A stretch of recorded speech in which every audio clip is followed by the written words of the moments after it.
people to see. Let's get to the first item of the day, which is that Florida State announced. No surprise here at all. This isn't riveting breaking. It's like when we have the breaking news here from Town Hall, which is not breaking news at all, and it's usually just ridiculous. But it's the guy going, breaking news. I'm going to say something that runs counter to all the facts that you've read today. So I'll do it very blandly. But it's always fun when that happens. But I like that it leads with breaking news. This is not breaking news. So just like that, this isn't breaking news either. This is information that we received, which is that the representatives for the 2022 ACC kickoff will be Jordan Travis, defensive back Jamie Robinson, and defensive tackle Fabian Lovett.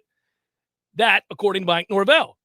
And that makes sense if you think about the representatives that perhaps you would choose from a standpoint of experience and leadership and success and importance, at least as to how they're going to have to play for this team to have the kind of season that they desperately need to have. You'd probably choose those guys right there atop the list, and I think they'll do well. So, again, it's Jordan Travis, quarterback, Jamie Robinson, safety, and defensive tackle, Fabian Lovett, who I think is going to have a great year. And that kind of can be married very quickly with the top 5 picks there on Warchant TV. If you missed any of that, the top 40 countdown completed. We did that video on was it Monday? I think we did that video. It came out. So anyhow, that video is up and running. If you missed it, the final 5 picks there, those 2 were also not a surprise. Maybe you could quibble a little bit, maybe with the order. In some cases, when we do these top 40s, people might say, why do you have so-and-so in the top 10? I think he's a top, 5 player. Why do you have somebody outside the top 20 that I think is a top 15 player? But by and large, this year, I got it in. I hadn't used it in a while. This year, the numbers were pretty easy to come by, I think. And you didn't see a radical shift in importance or rankings for these players. By the way, the ACC kickoff, that rotation, Florida State and the Atlantic Division, is on Wednesday. So 1 week from today, we are in Charlotte. Actually, we'll be there, I think, the day before. But I would hope so. Presumably, yeah. Yes. We'll be there the day before. So Wednesday, July 20th in Charlotte, North Carolina, where you have an opportunity to talk to the Atlantic Division, most notably for our purposes, Florida State players and coaches, or coach. But yeah, I always like to talk to the others in and around. This is going to be, as I've said before, one of the more fascinating ACC kickoffs that I've ever attended. I've only missed a couple in the last 10 years, one being last year as we were in transition. But I mean, this is just a bizarre ACC kickoff, just as it is for the Big 12. And there's news there from their commissioner today. He spoke as they get set for their kickoff and talked about the Big 12 is exploring all of their options. Well, thanks. I mean, yes, you would say no blank, right? That is everybody not named the Big 10 or the SEC. Frankly, that's not even true. The Big 10 and the SEC are exploring all of their options as well. So all the conferences are exploring all of their options. The difference is one is fueled by Fox, the other is fueled by ESPN, and the rest are like, can we get on board somehow, some way with the Fox and ESPN money train? And if not, can we form our own that is eerily similar to theirs? That is to say, do I have to marry the Big 12 with the ACC and the Pac-12 and just take the best of the best of the best from those 3 conferences and come up with our own? I mean, I do think everything's on the table at this point. Found it interesting that on the dais, the stage for the Big 12 forum, you still had the Oklahoma and Texas football uniforms aligned with everybody else in the conference, which they have to do that. But I thought it would have been amazing if they had, turned the players around. So, it's forward-facing for every school in the Big 12 not named Texas and Oklahoma, and they've turned their backs on the people in the pit. That's what they should have done. The Pac-12 could do that with UCLA and USC next. Yeah. Well, I would hope that when we arrive in Charlotte, Florida State's helmet would be facing the other direction, too. I'd be like, look at that. Look at that. Can I tell you, this is funny. Last week, I was out to dinner with my wife. And good job. That's being a good husband. There you go. And I was out to dinner, and it was just the kids have been gone visiting their granddad, Opa, as they call him, for the last 2 weeks. And it's been great. Now I miss them, and it's going to be great when they come back, but it's been nice. So yeah, it was great when they were gone with a capital G, and he said it's going to be great when they come back. That's a lowercase G. Well, actually, it's twofold. It's what it represents, because when they come back, it's like we're hitting the ground running, man, because my oldest starts high school this year, and that's a whole new thing. And then secondly, we're taking off to Charlotte. So it's just, and then once we take off to Charlotte, there's no stopping. It's go time. It's here we are. Here we, it's underway. And I love football, and it's the meat and potatoes of what we do. And obviously, if you listen to sports talk radio across the country, it is fueled by football, period. I mean, now you can there are markets where NBA does well, or Major League Baseball does well, or hockey does well, or all of them do well. But football rules the roost everywhere. You could be doing a show in New Mexico. Football leads the way. Now, that's great, because I'm passionate about football, and we're entering into an incredibly important season. But the signifying of things have begun, the fuse has been lit, is the return of my children tomorrow. And I recognize that, So on the one hand, it's so good to see you again. Awesome. On the other hand, oh, here we go. Let's buckle up. But these two, we were out to dinner, my wife and I. We got to date again. It was nice. And come home to an empty house. So there we are. And we're having boy, that means you can sleep on the couch without anybody bothering you. That's great. What a day. So I chose to have and I sent you this picture because I knew you would be nostalgic about it. A margarona, as you saw. Yeah. Where did you go? Was it the place or not the place? No, different place? No, I don't want my wife to get shot. No. I can fend for myself, but I don't need. Yeah. I think the level of aptitude with a margarona and danger is correlated. Like, the higher the danger, the better it is. Well, this particular, the margarona was delicious, and you saw it was massive. It was something. It was up to snuff. Tell me you didn't laugh. You were like, I kept it clean. My reply, I said, "You son of a gun." Yeah, I wanted to say more. Look at that margarona. Yeah. I knew you'd be like, "Well, look at that." Anyhow, so I had one, and damn, it was good. And I'm getting a flurry of texts. This is relevant, I promise you. I'm getting a flurry of texts from inside sources. These are people that I trust implicitly. These are people that have never steered me wrong, never got it wrong. Don't even bother to text me unless it's a thing. SEC, book it. No. Oh. But kind of close. And I'm getting these texts that, hey, man, this is like, there's some things that are underway that are exciting. Now, this person, again, they're very careful with their verbiage. They're also educated, so it's not over the top silliness. But they were like, hey, are you hearing anything? Did that source say in all aspects of what we're doing with the iconic brand, things are getting better? No, that source was not Mike Norvell. Okay. So the text comes in, the first one, and it intrigues. And I'm trying to do the thing where listen, I'm a strict guy when it comes to the phone at the dinner table with my kids and everybody. And maybe even my wife. We're not doing that. Put the phone away. We're having dinner. But because our kids are out of town, both of us had our phones where we could reach them in case we needed to be contacted. So this text comes in. I glance over at it, trying to be sly without, because I don't want to break my own rule and be that guy, but I do break my own rules sometimes. So I look over there and I glance at it and I see that it's a text from this particular source that is a good one. And I go, oh, well, and then I had to do I'm so sorry, babe. I really need to look at this. And so she's like, okay, fine. So I look at it and I'm like, huh, that's interesting. Put it back down, back to the margarona and the conversation. Another text comes through. Oh, all right. What else? And so then I look at that.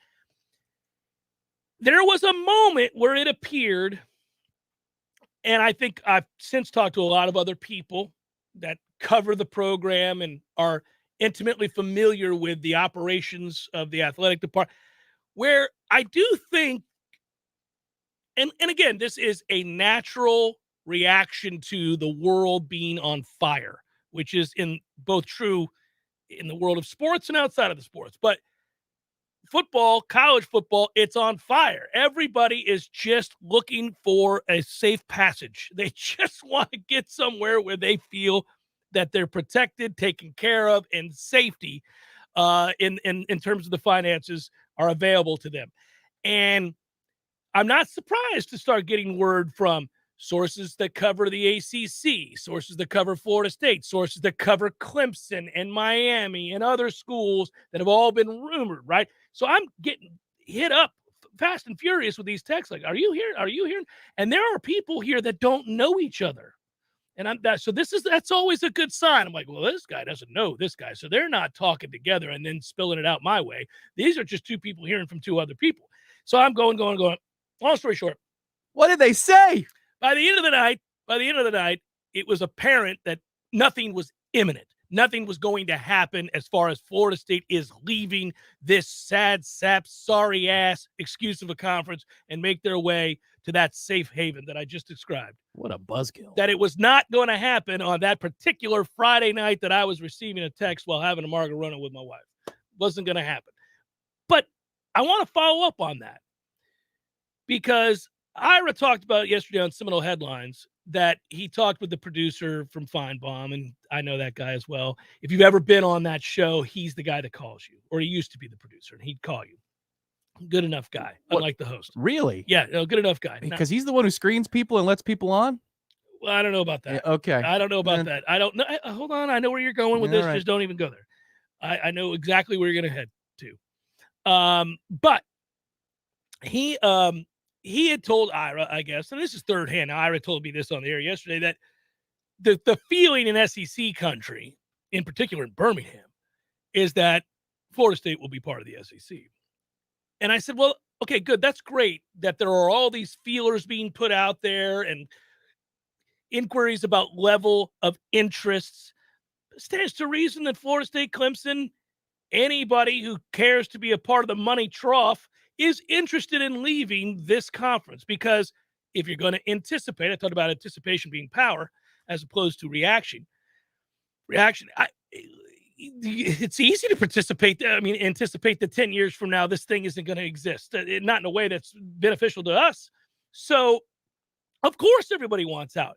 So I think what was going on is that there were people within the SEC and there are people within the individual universities in the conference that they would be interested in, all kind of talking with each other about, hey, if possible, would you, could it be, maybe, perhaps, and what for?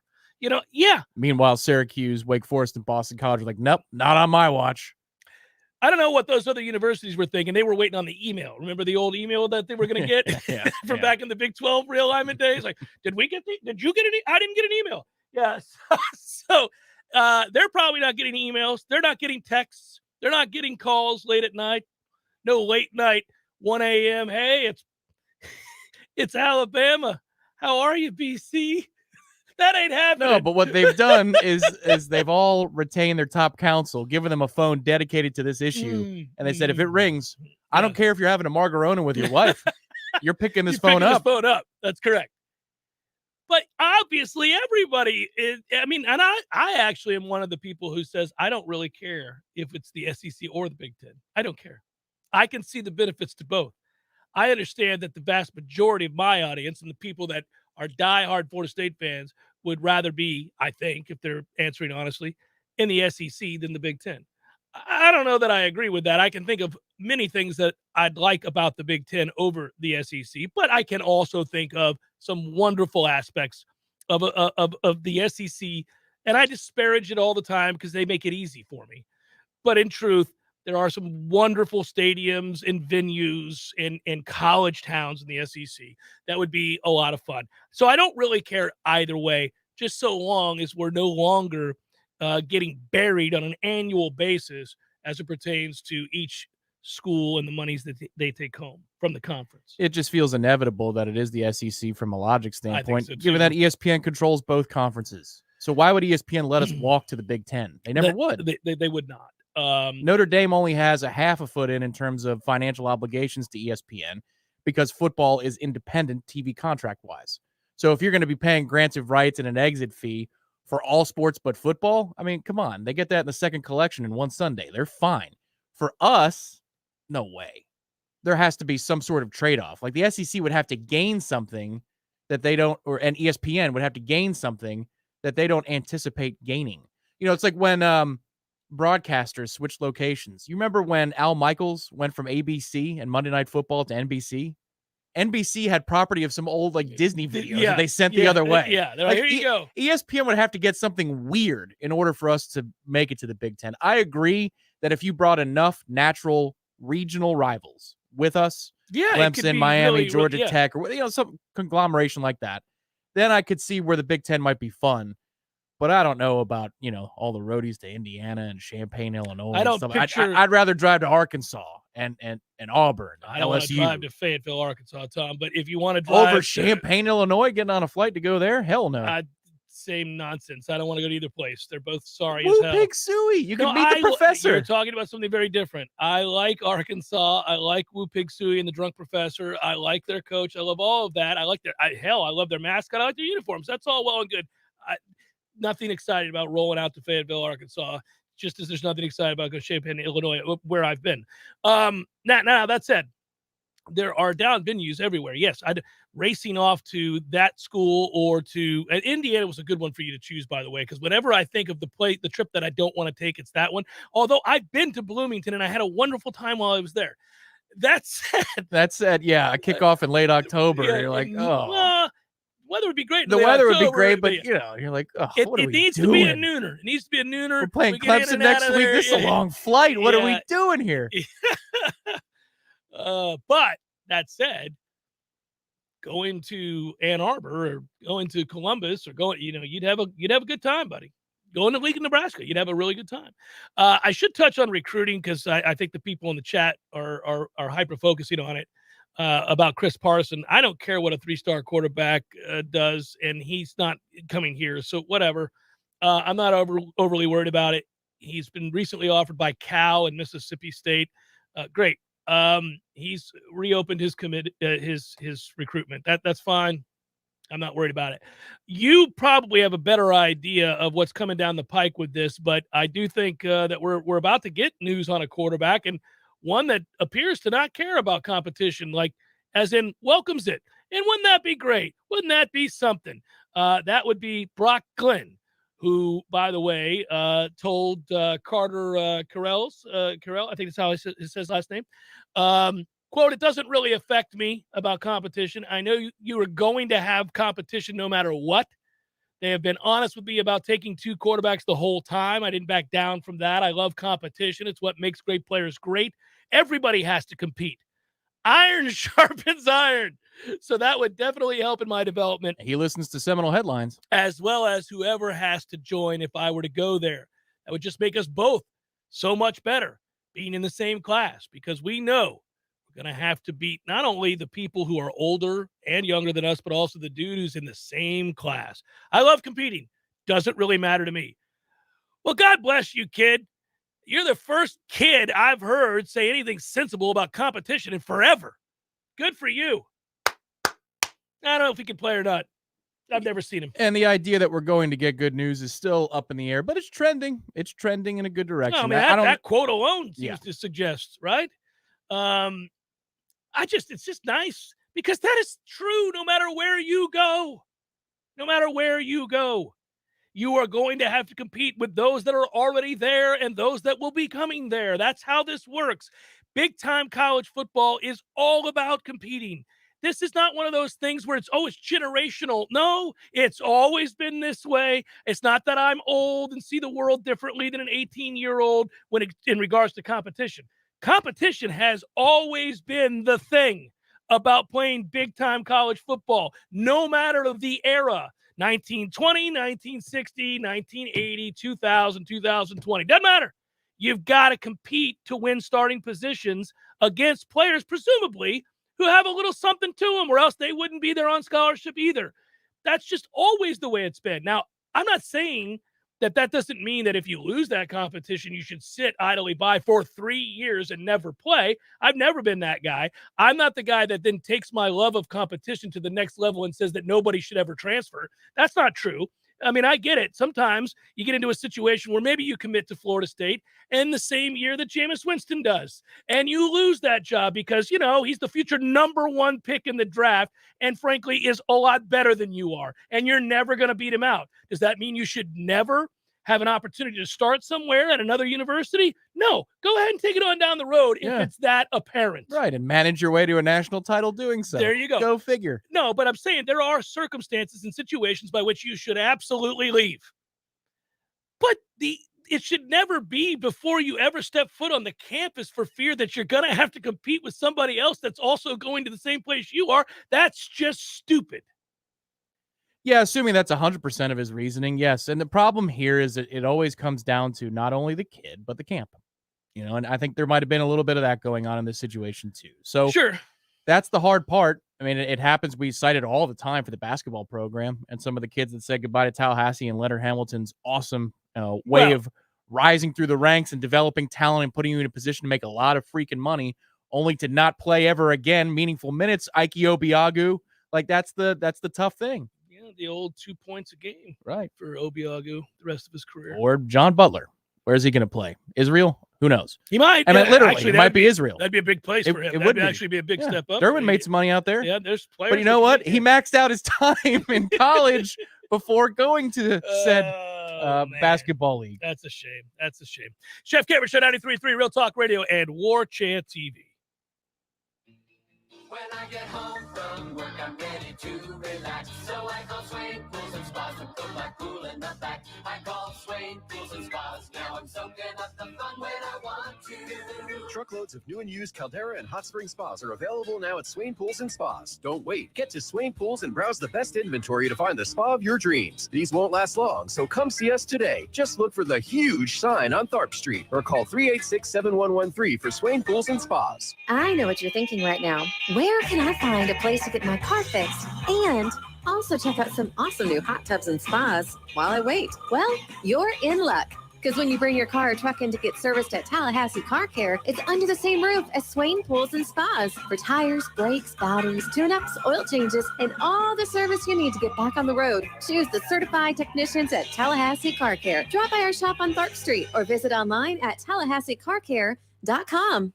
Another check from Northern Florida? Yes, Your Majesty. And may I ask why we get it? It's from one of our businesses in the States, a pest control company. Oh, and what do we know about pests in Northern Florida? Absolutely nothing. Did you know that most pest and termite companies that serve Tallahassee are actually owned and operated by people that don't even live in our area? One owner is actually in Great Britain. Paul's Termite and Pest Control was founded in North Florida, operates in North Florida, and services North Florida. All of Paul's decisions and treatments, plus prevention methods, are centered around the unique needs of our wonderful part of the world. Being local really does matter in our industry. Don't trust the health of your family to companies that aren't even on our continent. Protect your biggest investment from termites and your family and pets from pests with a company with the local advantage, Paul's Termite and Pest Control. And remember, Paul's keeps North Florida lawns green too.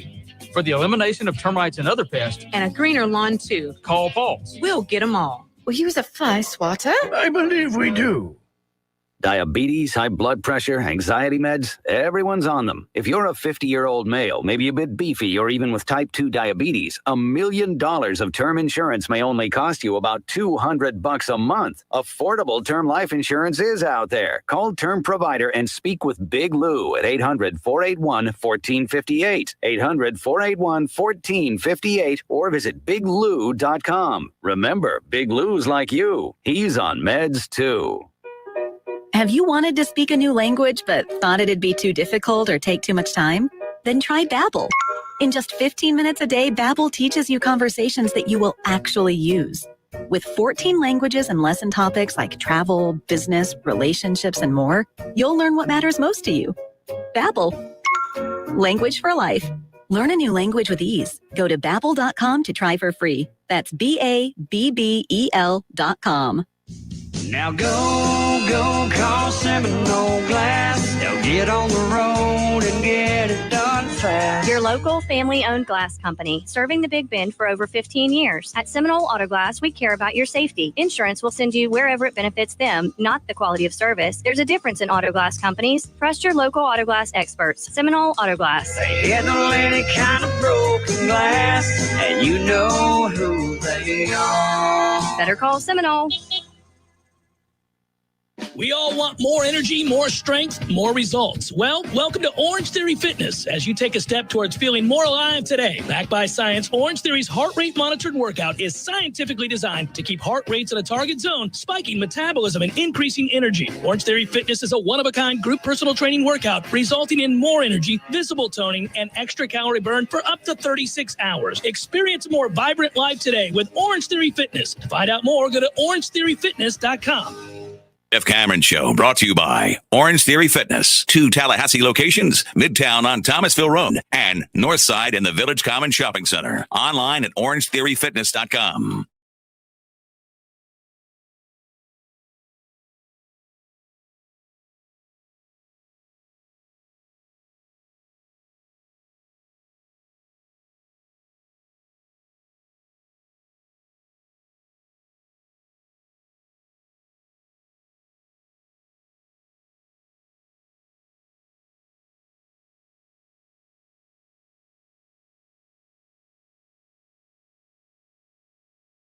Is all hell tomorrow morning in honor of the old course in St. Andrews and the Open Championship, the 150th Open Championship. Tom, you getting up at 4 again? So the last 2 days I have been up At before 4? 5:30. So I'm ready. I'm ready for it. Probably Because you can gearing in that direction. You can start watching at 1 a.m. Well, the wife was on the 6:15 out of Tallahassee this morning, so she was up at 3:45. I had no choice but to be up by around 4:15, 4:30. So I'm ready. But you can DVR it and skip through a couple hours worth of coverage and really be live at 6. That's the goal. Well, I'm just looking forward to tonight. I'll do Beyond the Tips tonight. We serve as the unofficial self-proclaimed pregame show for the Open Championship, which comes on a few hours after I get off the air. And I'm excited about that. By the way, I know for those that don't care about golf, they're going, move on. Really quick for those that do. These 4 days project as the nicest weather they're going to have in Scotland all year long. Yep. Which means the winning score is going to be minus 65.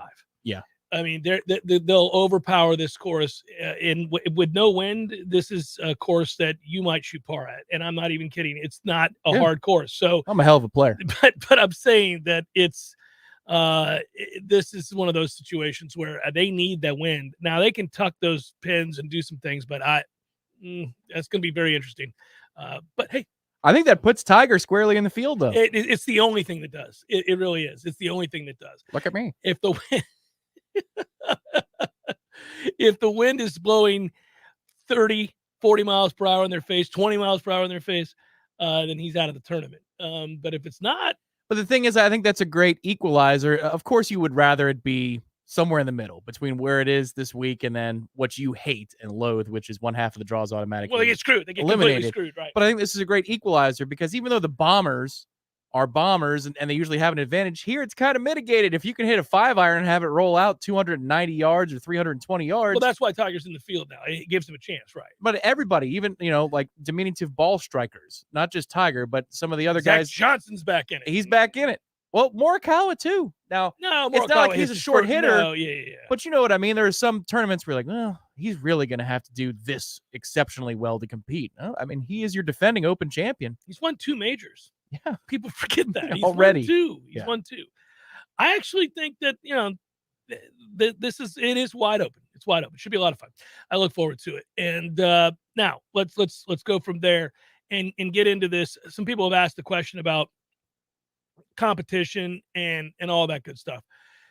Look, it's self-evident when a guy decides that he's going to look elsewhere the second it's known that there's a second quarterback being heavily recruited. I mean, that's just, you can see that. Now, there may be other mitigating circumstances as to why you choose, but that certainly is part of the decision-making process. And it's, again, self-evident.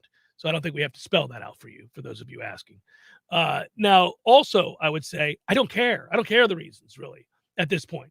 I think that until, and it's trending in the right direction, until you have the depth of talent to win on the line of scrimmage, offensively and defensively, I'm just not going to get excited about a running back or a quarterback because it's all dictated by whether or not you can dominate up front. And we haven't been in a position to do that. But, man, this has been a good week for that.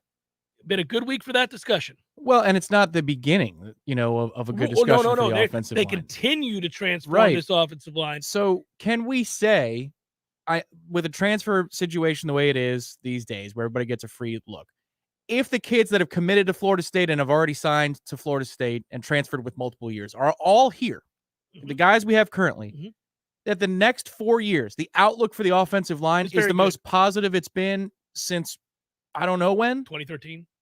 Even then, though, you only had 5 really good players and 1 serviceable player.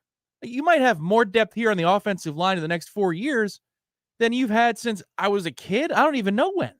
Because you could probably have 9 to 10 dudes at any given time once you get to probably the back half of next year with development, redshirt status, and all that kind of stuff. Yeah, that's moving in the right direction. And with Atkins at the helm, you understand that that's not going to get worse. It's only going to get better. His ability to relate, communicate, identify, connect with potential transfers as well as high school recruits guarantees that Florida State is going to be stockpiling good players at that position for some time to come, so long as he's here. I don't see that changing anytime soon. His reputation and his stature as a coach on this staff is growing by the minute, both here, obviously, amongst the fan base, but also throughout the state, also throughout the high school ranks with coaches, and throughout the region. When you're beating out Alabama, Florida, Southern Cal, Oklahoma, Clemson, Auburn, and others for a kids' services along the offensive line, you've won an NIL battle, which is a first, which is great. And then secondly, you clearly are identifying a coach who's doing a great job of communicating and connecting with these kids. Well, also just reading tea leaves of other things in the athletic department, you have to feel really good about Atkins' viability to be here for a long time. As long as things go well for the whole staff because this they year. gave him a raise and they extended him. But they'll do it again. Well, Alford doesn't care. I mean, look at the money he's spending on other sports. That's where these other acquisitions. On this sport, though, too. Right. But I'm just saying that he's been aggressive in pursuing replacements at the head coach level, giving baseball a decent sized, robust size assistant pool. Like showing commitment that you have money to other sports signals to me that short of getting a head coaching opportunity in the near future or Norvell getting fired and we got to start from ground zero, Atkins is going to be here because we'll match it. We'll make sure that he's here and paid handsomely. Well, the only problem is he could get offered a head coaching job somewhere. But right, but I mean that's not do? going to happen anytime soon. I don't know that you're proving at a decent play. Like, okay, maybe he could for a group of 5 school, but would he want to do that? No, he's going to wait it out. He's young. He's successful. He's going to continue to build. Look, here's the other thing to say about what's building here is we get back to our fan base loves to quibble and squabble and argue about things that cannot be fixed save for wins on the football field. Stop doing that, guys. Stop bitching at each other about this kid or that kid. That's always going to be the case when you have sucked for 4 years in a row. You cannot get long-term firm commitments from elite players at important positions if the product has sucked ass for 4 years. It's so old. Stop doing that. It's just dumb and a waste of your time. You've got to see them win some games. So you're going to get a receiver or a running back or a quarterback or a linebacker that's going to say, I'm committed, then I'm not committed, I'm unsure, especially as their star rises and they have more opportunities, because when they line them all up and they say, well, I really like that school and I like that coach, but they haven't had a winning season in 5 years, it gets real easy to decide you're going to go somewhere else. So there's no reason to concern yourself with this. The only thing you should worry about right now is whether or not this staff is capable of going out and winning 7-8 games this year. I'd say 8 or more, because if they're not, you can stop worrying about recruiting. They're going to start all over again and fire him. The timeline has been expedited. All of this has been sped up. The money you're talking about, sinking that money into football, expanding the staff, improving the facilities, publicly displaying your efforts to improve football in the now, which is what Alfred did with that tweet and everything else, right? It's him showing you, we get it. We're ready. Yeah. We're not going to wait around on this. Even in their spring series, when he lays out the blueprints and the renderings for the football only facility, they spend an episode of their own series that they create, and it's him at a desk showing you this is exactly what it's all going to look like. There it is. Yeah. That couldn't be more clear of a signal that, I'm not here to mess around. That's the whole thing. the inconsistencies and the frustrations and the wins and the losses off the field are all directly impacted mostly by wins on the field. That is all there is. Now, this other stuff matters. NIL matters. Yes, all of it does. But there's a ceiling you're not going to get past until you win some games. My friend texted me something today. We were just talking about where the program is. It was catching up with him. And he used a phrase from a movie, and in general, we know this phrase, life finds a way. Mm-hmm. You know, it's just, we feel like it's going to work out. That's the way it feels with FSU and moving to a conference that's going to pay out big time, right? I mean, that, don't you get the sense? I mean, we talked about that months ago before this round of conference realignment, that it feels like we're going to get lucky. We're going to get a get out of jail free card here pretty soon. And by pretty soon, in the next 5 years. I wonder, though, after that conversation, I was pondering, doesn't that make it easier to pitch if you're a money guy, either at a collective or certainly as an athletic director, to say, look, the cavalry is coming in terms of cash soon, but I need you now. So if you can commit a little bit more now, you're going to be the bridge that gets us to where we go, to where the athletic department is more robust. And we have the funds to do some of this stuff on our own. And I don't have to knock on your door every 30 seconds, but I got to have you now because we don't have that influx of cash. I wonder if that's a viable way to pitch something to help make sure that money is met, needs are met for NIL or, the football only facility. So you're reaching out to a multimillionaire, somebody that you've had to call 5 times, too many in the last 10 years because you're switching over staffs. You got buyouts, you got all this kind of stuff. Well, Willie's money comes off the books this year, so this is a game changer. That's why you're seeing this influx of cash now.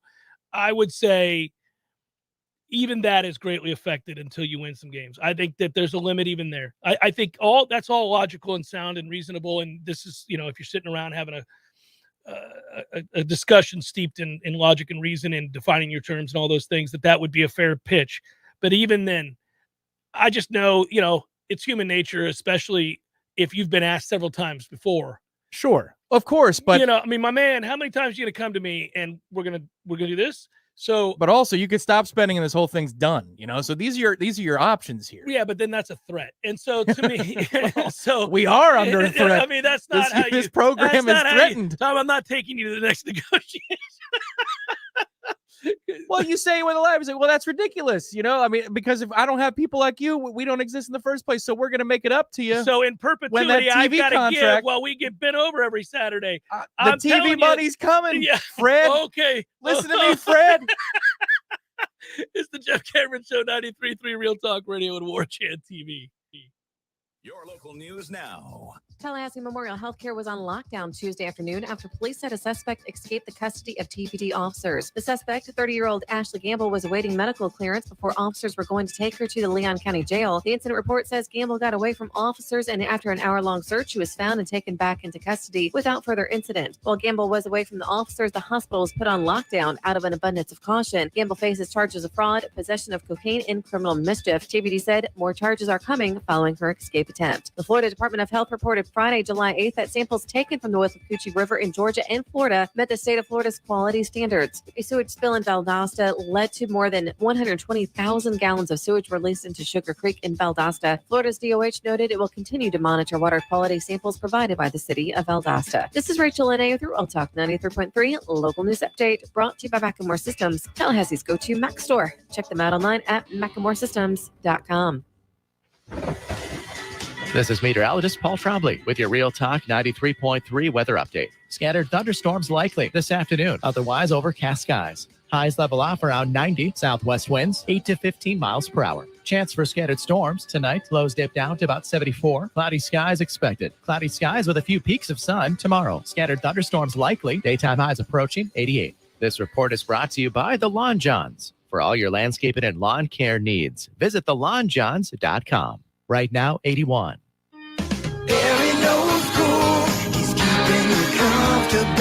This is Kyle, service manager from Barano Heating and Air. Schedule an appointment from your mobile device to learn about our Total Comfort Service Program. With guaranteed same-day service, 15% off necessary repairs, and $25 berry books to use towards air filters and other products. Turn to the experts at Carrier and Barano Heating and Air. Any day, anytime, anywhere. Online at baranoac.com. Florida license CAC 1816-186.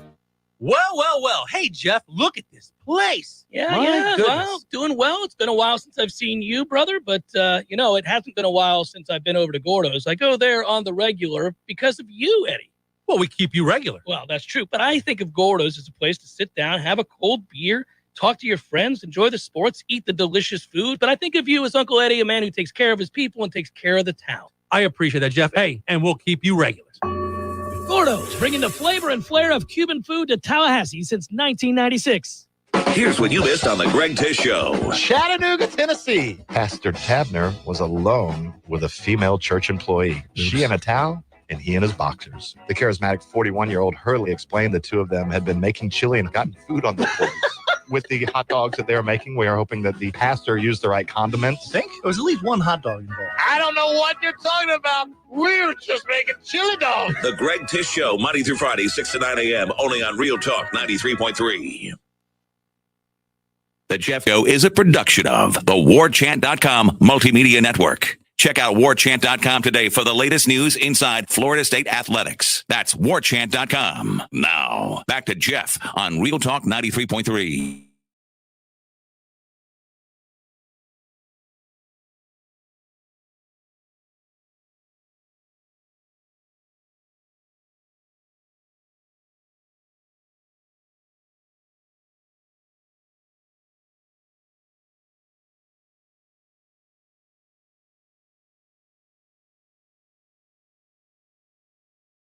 Passion that surrounds football and the fan bases, and those that are in a good place where we've been before and seeking to get back to, and those that are in a desperate place where we haven't been often, but certainly are now.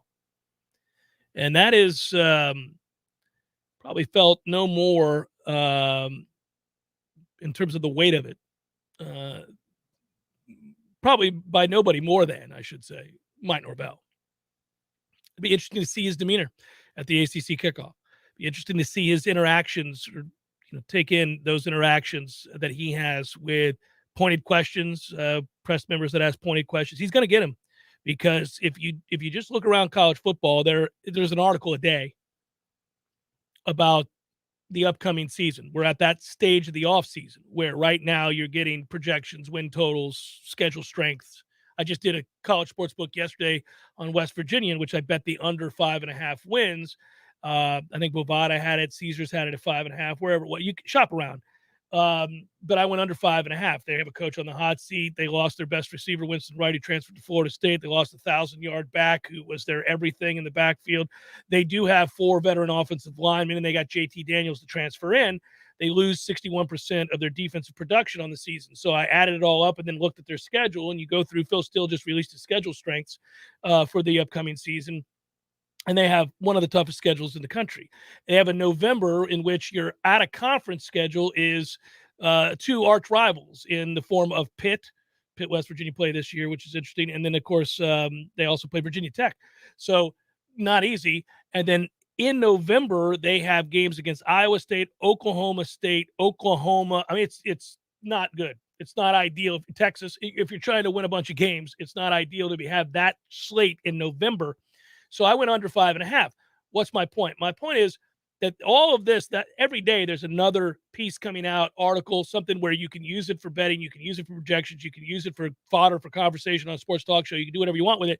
It's exciting. But when you do that, when you read these articles and you read these schedule overviews and talent overviews, returning production, Action Network uses something called TARP, where it is transfer portal players plus returning production combined.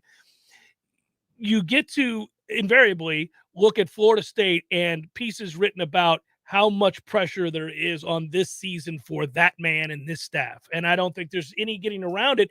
I said earlier it's been expedited. I believe it has. I believe all of this other stuff on the periphery has only sped up the timeline for Mike Norvell. I would have told you, and did, this offseason as we entered the offseason before USC and UCLA joined the Big Ten. I would have told you that it's going to take a lot for Mike Norvell to lose his job this year. He'd have to fall flat on his face, engineer some sort of 4-8 campaign where there's nothing to hold on to. There's no reason to believe moving forward that anything's getting better. you're losing recruits left and right with a 4-8 campaign. You'd probably lose this class that you've now put together or in the midst of putting together. At that point, you would almost be better off, even though it's painful to say aloud, starting over, especially if you could find a name that could truly, motivate, generate talk and energy and excitement. But I don't believe that anymore. Now I think it's possible that he could get fired with a 6-6 campaign. He could get fired. Jesus. Yeah, they have. Remember this again, Tom. I'll say it time and again. They like Mike a lot. They do. The powers that be, the money people like Mike. I think our athletic director and president like Mike just fine. But that is limited because that's not the coach that this athletic director hired.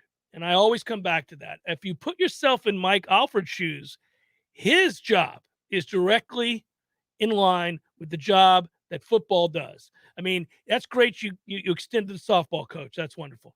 At the end of the day, if you don't win football games and you're an athletic director in one of these conferences, you get fired. Now, I'm not saying he's on the line, but it speeds up his timetable too. Right. And if that's not your guy, if I hired you, I'm the president, I hired Tom Lang to be my athletic director, and you inherit this coach.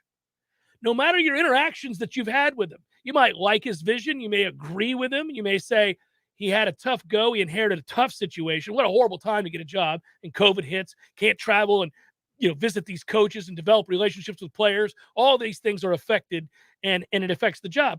That's fine. You can empathize with him, but you didn't hire him, and you know how your next contract gets worked.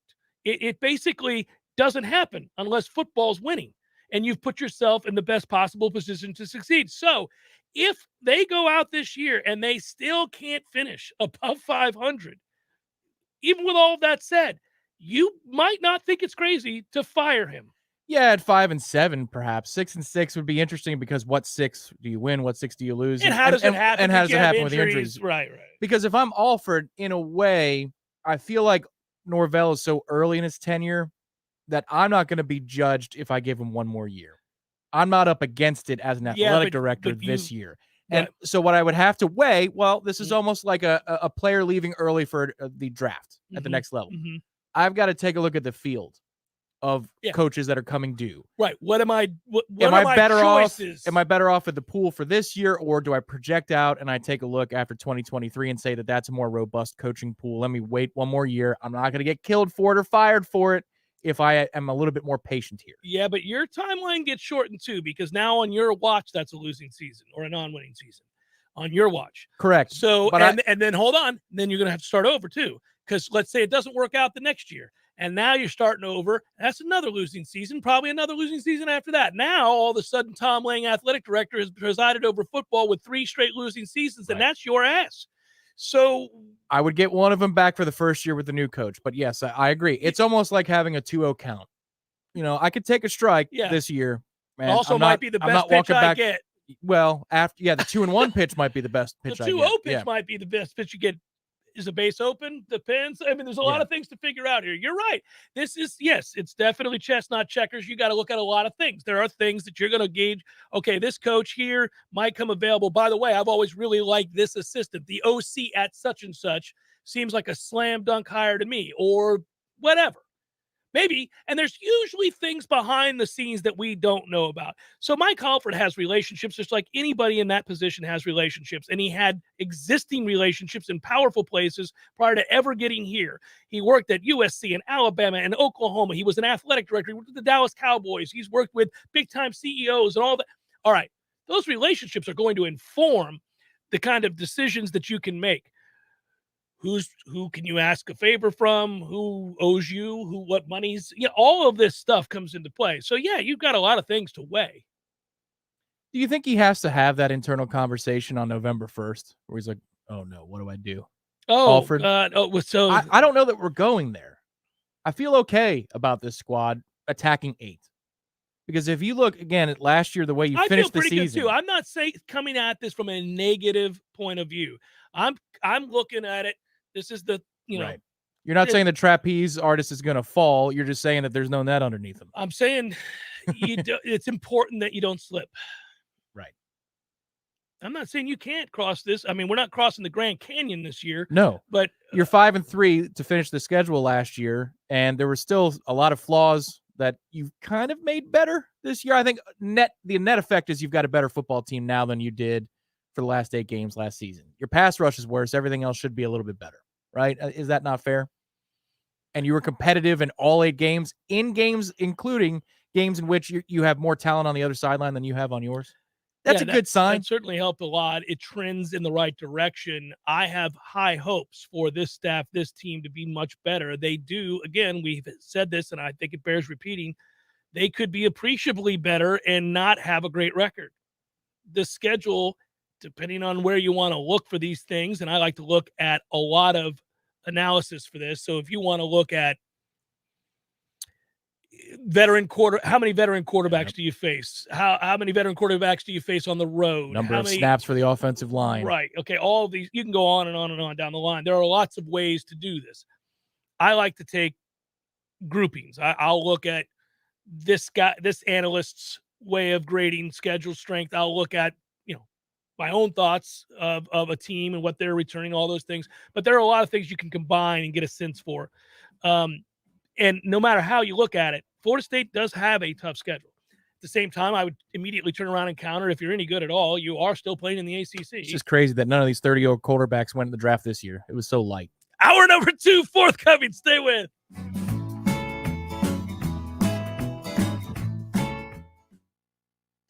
Physical stress on our bodies can take its toll as the years go by. Whether you're looking to get back into an old sport or just want to spend more time outdoors to explore all life has to offer in our beautiful city, the dedicated team at TOC is here for you every step of the way. You can trust TOC for all your orthopedic needs. And now, scheduling an appointment has never been easier. Just visit teamtoc.com and click schedule online. That's teamtoc.com. Hey, Nole fans, our partner ISF Inc. is a national management and IT consulting firm located right here in Tallahassee, Florida, solving the future for state governments through strategy, process, and technology. As a trusted advisor for state governments, ISF knows the importance of defining a clear and detailed strategy. Our friends at ISF can help your organization create a strategy that sets you on a path to success. ISF, your vision plus our expertise brings your brilliant ideas to life. Visit ISF.com to learn more. ISF, solving the future. Hi, my name is Shannon Pash, and I'm the principal at Red Hills Academy. We will provide a challenging, rigorous curriculum. We will also work with our students to teach them how to set goals and then how to work to reach those goals. Red Hills Academy will offer the Spanish language every day. Relationships are really important to us, not just with our students, but with our families and the community. This benefits parents and students alike because parents get that involvement within the school. Easily apply online today at redhillsacademy.com. I'm Joel Clark, a Select Quote agent, with a true story that could save you hundreds of dollars a year.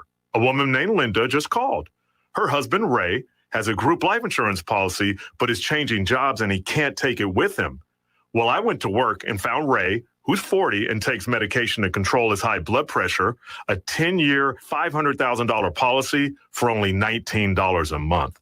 That's way more coverage for a lot less than what he was paying. If SelectQuote didn't shop for your life insurance, you're probably paying too much. For your free quote and to find out how much you can save, call 1-800-597-2010. That's 1-800-597-2010. 1-800-597-2010. Or go to selectquote.com. Since 1985, we shop. You save. Get full details on the example policies at selectquote.com/commercials. Your premium could vary depending on your health, issuing company, and other factors. Not available in all states. There's fun to be had every night at the Corner Pocket. Take home prizes on Trivia Tuesdays and Beer Bingo Thursdays. And kickstart your weekend with Martini Fridays. Plus happy hour runs every weekday and game day specials every time the Noles take the field. Watch all the best games at the Corner Pocket's Vegas wall, featuring 560 inches of flat screen TV heaven. Oh, really? The best food, the best drinks, and the best place to watch all the games. Tallahassee loves the Corner Pocket. Coming up next, more of the Jeff Cameron Show. Live and local on Real Talk 93.3. WVFT, Gretna, Tallahassee. News this hour from How to Town Hall. practice football. Yeah, What, does it's- this mean? Does this mean anything at all? Because I've noticed it more than I did last spring and last August when I went to practices. The guys walking off the field with each other, a lot more, in my opinion anyway, are actually talking about football as they walk off the field. They're talking about a particular play. They're talking about what they were trying to do on something. Yeah. Does that mean something, or is it just me without grasping at question. straws? No, they're trying to get better, and they're buying in, and they're sacrificing for one another. It's the ultimate game of sacrifice. You got to do what I need you to do for a play to succeed. And But if you one, don't, like it an doesn't matter older if I get guy, it right. an older guy is giving guy a hint, or, a tip as they're walking off the field, or just talking about a play that they had. I think that's a good sign, but I don't know. You got to score some points, so it doesn't matter the kumbaya stuff. But I do think that's something. Yeah, but it's indicator. It's working on your craft, like in anything. If you and Tom, like if there's something that's kind of got you guys excited or angry or whatever it is, like you could talk about it afterwards and kind of and you're professionals. You guys are pros. But I think if you were just mailing it in, you wouldn't do that. You would just shut the door and see you tomorrow. No, You know what I'm Tom saying? knows when things are off, and he's good at handling being cursed at. So for me, I just get up and be like, tomorrow, you better get it together. I'm tired of this. And he's like, I got it. When you want to throw something at him, do you have to walk around over to the other side? No, of the he studio tells and them throw- to come in here so we can throw something out. Come get your whooping. I'm holding that pin container, that Yeah. cup over there. I just He knows wait what's coming. He knows. Get your hands up. Yeah. It's a long walk. It's a long walk from that But he side. knows what's coming. But that's communication. Yeah. We're communicating. And the tapes that he has of you doing, like when Casey Kasem lost his mind and what's his name, Bill O'Reilly. Yeah. We'll do it live. We'll I mean, do the it live. stuff he's got of you just losing your mind, it's crazy. He's As an played that for aside- me at a party. As an aside, there was a hilarious way back when I did mornings for Clear Channel, which is now iHeart. The guy in the country station, his name was Terry. Anyhow, 94.9 TNT. I used to do their sports for their country morning show because I was doing mornings already. Right. So I would come during a commercial break, and he'd be like, "Now with sports, Jeff Cameron," and we would do it a machine called the 360 machine. They don't use them anymore. And anyhow, you'd record it in so he could just press a button. And I had to get in and out with the highlights from baseball, basketball, everything there was of the day, in and out inside of 45 seconds. And occasionally I would screw it up, and I would always, say something. Right. And because it wasn't live. Colorful. Unbeknownst to me, he saved it for a year. Oh, nice. And I'm a creative cursor. Yeah, I we've think heard you guys, it. We've heard it. Yeah. So not as much as Tom. there are a lot of different things that I've mixed and matched and put together. And then at the end of the year, we were having our office celebration. He was like, "Hey, I want to thank Jeff this year for doing the sports for us. And here's a little taste of what we get every morning." And he played it. That's fun. And it's probably a long. 20-minute It's clip. like 20 minutes of everything you could See, imagine. that's the thing being that pieced the thing together, that Tom played for me. It's not nearly as fun-loving. I mean, it is anger, and it's directed at him. I don't think that's and true. it's not. I know. It's You're not. painting a picture for our audience. Yeah, I mean, that is it's simply pretty not right. maniacal. I mean, it's crazy. Could you hear the slap? No, you heard the man. mug crashing in the Okay. glass. I mean, it was nuts, Jeff.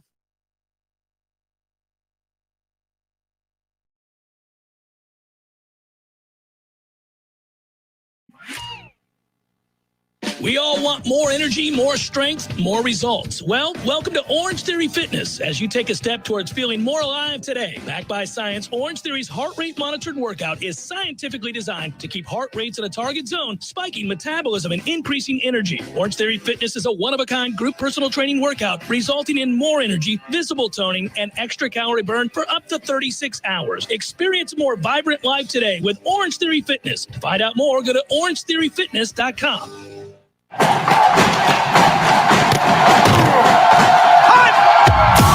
Broadcasting live from Florida's capital city, this is the Jeff Cameron Show, brought to you by Orange Theory Fitness on Real Talk 93.3. Now, stop what you're doing and listen closely. It's time for the Jeff Cameron Show in 5, 4, 3, 2, 1.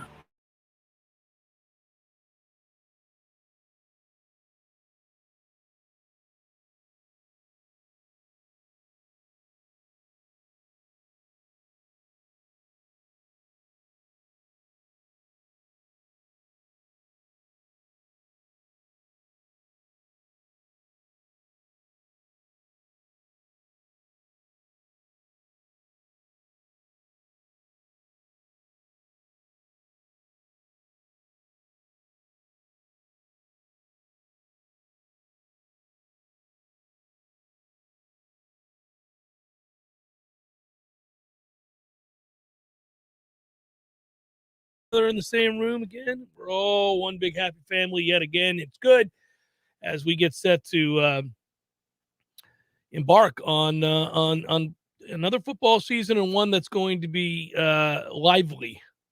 I think that I'm fond of saying over the years that basically you can in your mind vet a season and talk about a game that you think the team will win or lose, but wins and losses happen for a reason, and when they do, they affect one's emotions. And it's one thing to say I think they're going to go 8-4, and then they go 8-4, but you have to watch it play out. And if you win a game you weren't supposed to win, and you're really high on the product and really happy with where this thing is headed, maybe you lose a game you're not supposed to lose, and the exact opposite overwhelms you. So it's funny. I was talking with director here during the break, and I missed him. It's nice to be in the same room with director. Your wife, Christy, the first lady of the Jeff Cameron Show, is fond of saying that, at the end of football season, it looks like we're in a second term of a presidency. Yeah, we look half dead. Right. But with that being said, I'm glad that we're starting to feel the urgency of a football season. This feels good. It's not quite all the way up to 100%. Better not be. You'd be tuckered out, Tom. Sure. But no, just meaning the urgency of the topics. They feel a little bit more tangible, which is great, because for a while the hypothetical season is fun and it's a good exercise. And sometimes there are material developments that'll help you construct your viewpoint and projection of what the team's going to be. But now it's here. I mean, this time next week, you've got Mike Norvell and 3 players talking in Charlotte. They're going to be practicing by next Friday or Saturday. It's got to be one of those 2 days. That's actually, it's funny. You do the days until college football type in. I do that every year. You start counting those things down, and you get giddy when you get under 60, like I do. That's usually the number. The magic number for me is how many days until kickoff, and I click that screen depending on the list you're looking at there. And you go, oh, look at that. We only have, and then they'll say 52 days, or and it's not far now. Obviously, 52 days, in fact, is what I just referenced. But there you are, and weekend comes and we're in the 40s, and it's here, man. I mean, that's not a lot of time. Coaches begin to feel it now, because this is well, and this is where I think we can all cop to it as members of the media here in Tallahassee. We're rooting for Mike because we love the access. Covering a camp under Mike Norvell is a completely different experience than I've ever had. Maybe Jimbo's first year was something close to this, but within a year he was done letting us in. It was never this good. And there's so much to win, so many reps to win at so many different positions this year. Offensive line is the number one thing for me, but the corner job that's open, who's going to take hold of receiver positions 2 and 3, the running back tandem. I think it's going to be Benson. Yeah, but we know the 2. Still, there's enough when we get this access to learn every day. A lot of years, recent years, even with Mike's access, you're like, well, these guys are going to be your starters because you got no backups anyway. Right. And the thing for me is, it's not just that, and I've said this and I agree with you, but it's not just that I want Mike to succeed because of the great access that we get. I mean, that's helpful. It helps us do our jobs. And I think it's always a lot more fun for me to come on the air when I have real context for the opinions that I'm about to give. And that context is gleaned from going to the practices and talking to the players and coaches of whom we have access to because of Mike's policies. I agree with you there. That is important and it's helpful. But I'm also rooting for Mike because I selfishly certainly don't want this program to have to start over yet again. We know continuity matters. If you can build something that's successful to where you can have continuity with your head coach from year to year, that it's ideal. It's certainly what you would prefer as opposed to another. I mean, think about it. If you were to have to make a move here, you will have gone through Mike Norvell, Willie Taggart, and Jimbo Fisher. You will be bringing in a 4th head coach in what is that, 8 years? Yeah, 6 or 7. That's I think. ridiculous when you say that out loud. That's absurd. That's the stuff that Tennessee and Auburn and other schools that were perpetually down were doing. And when you saw it from afar, when you said about another school, do you know they've brought in 4 head coaches in 7 years? That's the definition of foolhardy and unstable. I mean, that is, you got no chance. So that's the argument. That's the counter against saying that you should make a move even if you go 6-6 is like, do you really want to start over again? But he will have lost the fan base and he will have no chance in recruiting. So the reality is you would maybe very well need to do that, you know? And Man, we ain't going down that path. I'm just saying. Jordan Travis is going to be healthy for 12 games. Right. And he's got to be better for 12 games too. He can't just be healthy. He's got to be better. He hasn't been great. He's tough, but he gets hurt a lot. And misses some throws that are there. As a pocket passer, we've got to see him step up. Not all of this has been his fault. The offensive line hasn't been great, and he's had nothing in the way of a wide receiving core that was worth a damn. Bunch of bums is what he's had to throw to. And, you know, that's 2 fingers to my eyes, Ron, 2 fingers to you. I keep doing it. I'm freaking Jimmy over here from Goodfellas at the end of the bar looking at Maury smoking my cigarette. You know, Maury won't shut the hell up, and I'm making decisions. So it's tough. Today.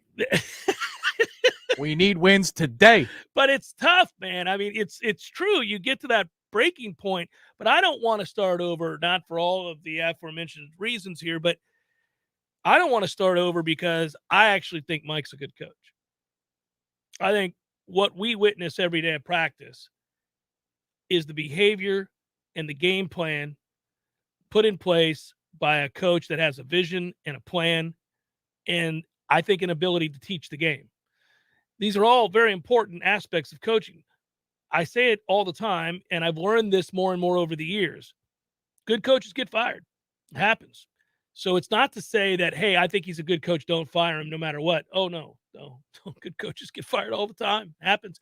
It happens more in other sports, too. A good example is you were really high on a hockey coach recently, not for us, but he just got fired again. There was somebody that you were mentioning that was Chicago. And You mean Trotz, who got fired from the Islanders? Somebody got fired from Florida. He's a G. Oh, man. The coach right before the coach they have right now with the Panthers.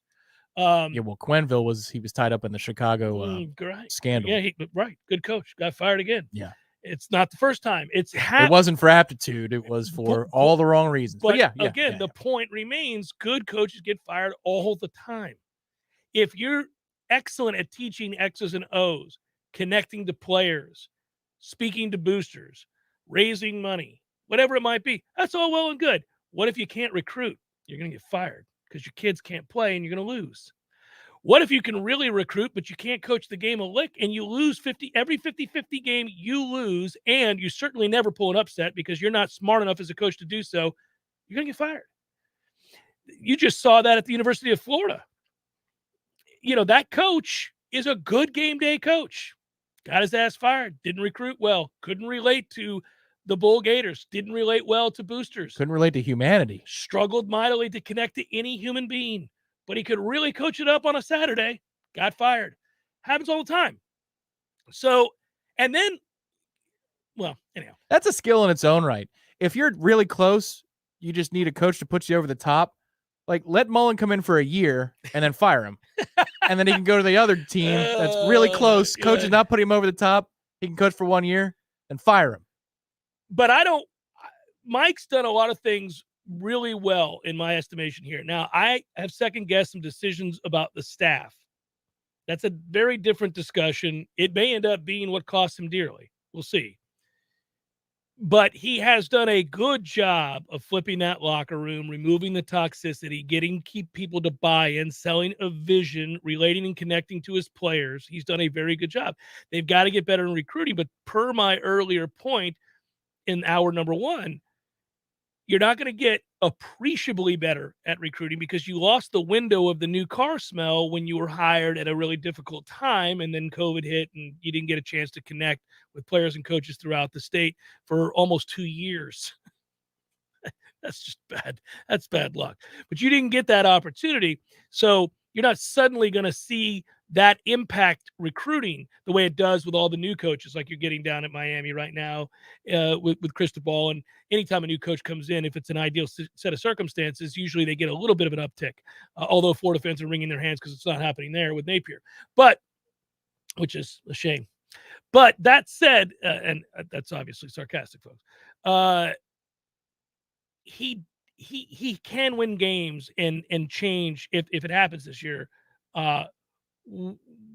what quality of player looks at this, not just, football program, but this institution looking down the line of where is it all going? It all changes with wins. And he's got to find a way to do that. And, that's why this year we keep coming back to it. I don't want to have to start over because I think he's a good coach. He's got a lot of the factors that I want in a head coach. But if you have to fire him, you have to fire him. I mean, I guess that's what I'm getting at. On the good side of the coin, though, related to the Atkins point about, as long as he doesn't get that kind of offer as a head coach, let's just say project success. Let's be positive for a moment. That he would stick around Atkins would. Well, then also, if you succeed in turn, what Alford has projected to the football program is if you can get a better position coach, insert position here. I know everybody's got their wish list in the chat and driving around town. We got the money to do it. We'll make it happen for you. You just got to give us a reason for other coaches to say yes to coming here, which they did not do last year because they don't know that they're going to be here very long. Nobody wants to do what Kendall Briles did, which is chill here for like 3 months and then peace. Kendall, I feel like Kendall's career is going to kind of go that that's way. probably, It feels like that's kind of going to always. Nobody wants to be that guy, though. They want to be somewhere where they progress, and then they get paid more money, and then they get paid more money again, and they get a raise, and they get, well, that would be being paid more money. They get a promotion to a new title. Like, that's what Mike can do, and that was his track record before he got here, but it's too unstable. The good news is I don't think we're going to withhold funds if we can get an upgrade. We just got to be attractive enough to get that upgrade. Yeah, and remember, they were proactive here, so that's another good sign if you're a coach looking from the outside that perhaps in some ways counters your voice, in your inner voice. If you're a coach from the outside going, it seems a little shaky down there. I'm not sure I want to go there. I don't know that a coach is going to be there very long. That's not a job I want. However, the guy that they've clearly identified as their top recruiter on the staff and a man on the rise, they got out in front of and paid handsomely and extended. So they are showing that they're proactive in recognizing those that are doing good for this program that obviously is, you hope, on the way up. So they know, if you do a good job, they'll pay you. They'll pay you down there. They're not being cheap around here. They're not being cheap. That's important too, because a lot of times you can say, well, they're headed nowhere. That coach is a dead-end coach, right? And they don't pay. No. Florida State's paying. They're doing well. They're investing in football. Right. That's what I'm saying in fewer words. It's a more efficient way of putting it. Money's not going to be a problem if we win enough games to go get upgrades for this staff. Yeah, that's true. And it's now a matter of golly, I counted, I think it was 7. When I was doing the schedule thing yesterday I did it for the ACC and I did it for the Big 12. And it's like maybe 8 games. And I've brought this up before, but it's just another reminder where those are going to be spreads of less than a touchdown. Mm-hmm. The Louisville game's important too because somehow, some way, they've got recruiting momentum. Their NIL presentation must be robust. But you could see that thing fall to pieces if they do what they typically do. Well, Papa John's money helping out there? No, unless he's back. Yeah, you're right. That's right. I knew you needed me. I had over 40 pizzas. 40 pizzas yesterday. Sweating profusely. Let's see. I'm going to go back through that. Here we go. Well, Duquesne will be double-digit favorites there. But obviously, we're slight underdogs, less than a touchdown to LSU. Basically, a pick 'em against Louisville. Will be a slight underdog. Probably 2.5, 3 points for them. We'll be a slight underdog against Louisville, sure. We could be more than a touchdown favorite against BC. Could be. Depends if we're 2-1. Yeah, could be. We're probably an underdog to Wake Forest. We are an underdog to NC State, but both will be less than a touchdown. Ooh, NC State will be an interesting one. That's because it's there. And if it's a night kick. No, and they've got a veteran quarterback who's really good. I could see that being between 7 and 10. Oh, if we're 10-point underdogs to NC State, that means we've done something dreadful to start this season. Really? Independent of what we do, No, I think if we're Duquesne, okay, but because their reputation is increased in the preseason, pollsters and pundits like them enough that I would think that might influence the line. They're good, but you would make NC State right. I mean, let's say we're 3-2. You'd make NC State an 8 or a 9-point favorite over Florida State. I could see 8.5. Sure. Okay. If it's a 7, if it's a primetime kick up you there, think we're gonna suck. Clemson here. That could be Clemson favored by more than a touchdown. Hopefully their dysfunction puts that squarely at 6.5. The problem we have is that Clemson, if they struggle again at quarterback, they'll make the move. They've got a kid in waiting that they are excited about. So by the time they come here in mid-October, they're not waiting around on DJ. Well, then the key becomes, does our pass rush actually look decent? Because Van Dimes was that kid that you speak of. He was that type of player by the time they got here, and he was rattled for a full half. Made all the difference in the world. But it also helped that it was awfully windy in that first half. He struggled with that. He did. Will be more than a touchdown favorite over poor Georgia Tech, who, once again, can I just have fun with all my fellow college football fans and go through the Georgia Tech schedule again? Can we just do that to make ourselves smile a little bit? Can we beat them so we can smile? Sir, I will come on the air Monday and vote for a firing of Mike Norvell if we lose to Georgia Tech this year. That team sucks. They got nothing, and they're dead in the water. Look, October 29th, they're on life support at Georgia Tech. There's 16 people going to the games. Yep. The coach's house has been burned to the ground, unfortunately, in a terrible turn of events with a very angry fan base. I just don't know, man. So you're telling me that Monday show is also Halloween? Yes. If we lose to Georgia Tech, and I don't want us to, but this would be a we're small silver not lining. going to This lose. would be put on the conductor overalls, get a farmer hat, and bring a pitchfork in. For the video, bring a All pitchfork, a physical, huge I will. pitchfork in. Listen to this. These poor bastards. What are you guys doing? Why would you do this to somebody? You're Georgia Tech and you play Clemson to start the year. Okay, we're off to a great start. 8 o'clock in prime time, September the 5th, lose by 50. Because remember, Dabo loves to hammer that. Correct, but yes, hammer that blank. Mhm. Yeah. That particular coach. Yeah, and team. Collins. Yes. But he was powerless to do so last year, so that's interesting. Oh, okay. Yes, they lost their best players. It's not gonna. Georgia Tech's dead. Okay, now you better get that win 5 days later against WCU. That's just a person. They're playing a person. WCU. But then they play Ole Miss. Like, if you're Georgia Tech, you gotta start with Clemson and Ole Miss in the first 3 weeks. Good Christ. Then you go on the road to UCF. Then you're on the road at Pitt. Oh man, you lose both of those. Oh, you're definitely gonna lose both of those. Even though Gus busts, sometimes Gus loses weird games. Yeah, I'm not much on Gus. But then you're hosting Duke. Better win that one. You got Virginia. Then you're on the road at Florida State. Then you're on the road at Virginia Tech. Then you play Miami. Then you're on the road against North Carolina, and you end the year against Georgia. What are they doing? I mean, there's like 7 35-point plus ass beatings on that schedule. Just guys sitting there staring off in the distance, pondering, Playing games on their TI-83s. shirt off, reading a book. I mean, that is what's well, maybe. I don't know. A lot of nerd sweat. That 35 plus, probably 24 plus, 24 plus there, 21 plus there. They may have quit, and so therefore it inflates the numbers the rest of the year. This is 21 plus. What's the future line on Georgia right now? Can you get a game in October or November for Georgia Tech right now? November 25th. It'd be hard to find that line, but I'll look during the break. How about here. some October lines? You got to invest here because they're going to quit. Would you be willing to, if Georgia's favored at home by 50 over Georgia Tech, November 26th, would you lay it? 48.5? Could I tease it? It's the Jeff Cameron Show, 93.3 Real Talk Radio, Warchant TV.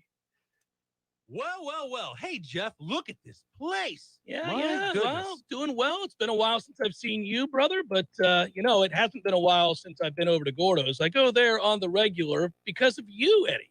Well, we keep you regular. Well, that's true, but I think of Gordo's as a place to sit down, have a cold beer, talk to your friends, enjoy the sports, eat the delicious food. But I think of you as Uncle Eddie, a man who takes care of his people and takes care of the town. I appreciate that, Jeff. Hey, and we'll keep you regular. Gordo's, bringing the flavor and flair of Cuban food to Tallahassee since 1996. You were always more than my mom. You were my role model, my best friend, and biggest supporter. You filled my days with unconditional love. And you also prepared for the day when you couldn't be here. Because of the woman you were back then, I'm able to be the woman I am now. Your planning made this moment possible. Set your family up for life. Southern Farm Bureau Life Insurance. Your friends for life. This is Andy Cohen. When I was a law enforcement officer, I devoted my life to a career of service and protection. Who's protecting you? Give me a call. 850-671-FARM. That's 671-FARM. Helping you is what we do best. Southern Farm Bureau Life Insurance Company, Jackson, Mississippi. Not licensed to do business in all 50 states. Clean, renewable energy means fresher air, healthier residents, new green jobs, and a stronger, more resilient community. How we get there is up to you. Share your input today to help shape the Tallahassee of tomorrow. Take the Clean Energy Survey at talgov.com. So let's say you're considering buying a new home in the current climate. We've all heard the demand is high, inventory is low. How do you get a leg up on the rest of the buyers all making offers on the same house as you? Well, that's a toughie. But the first place I'd suggest you start is with a call to my friends Shannon and the legendary team at Hamilton Home Loan. These guys will set you up with complete pre-approval underwriting. This used to be an upgrade, but nowadays it's got to be standard. If you want to get your offer on a new home pushed to the front of the line, you need a TBD full underwriting approval from the legendary team at Hamilton Home Loans. You'll shorten or even remove your financing contingency, and the sellers will know that your offer is very real and ready to go. It's tough out there, folks, so why not have the advantage of a proven winning team in your huddle? Get pre-approval underwriting from my friends, the legendary team at Hamilton Home Loans. Call them today. It's 844-FSU-LOAN, 844-FSU-LOAN, or just visit FSUHomeLoans.com, FSUHomeLoans.com. Equal housing lender, NMLS number 200719. All right, about that time to upgrade my iPad and my Apple Gear. How much memory do I need? What upgrade should I get? What size screen? How many chargers do I need? USB-C, USB-D, mini USB, USB-B, ABC, 1, 2, 3?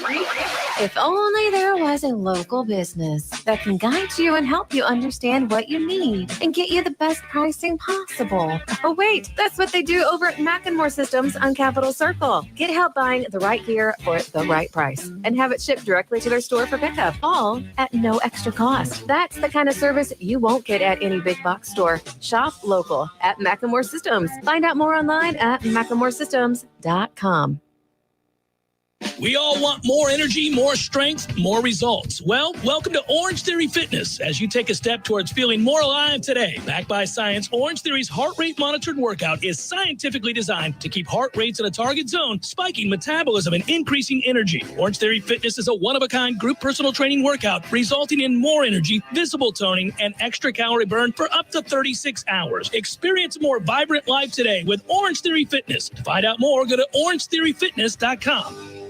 The Jeff Cameron Show, brought to you by Orange Theory Fitness. 2 Tallahassee locations, Midtown on Thomasville Road and Northside in the Village Common Shopping Center. Online at orangetheoryfitness.com.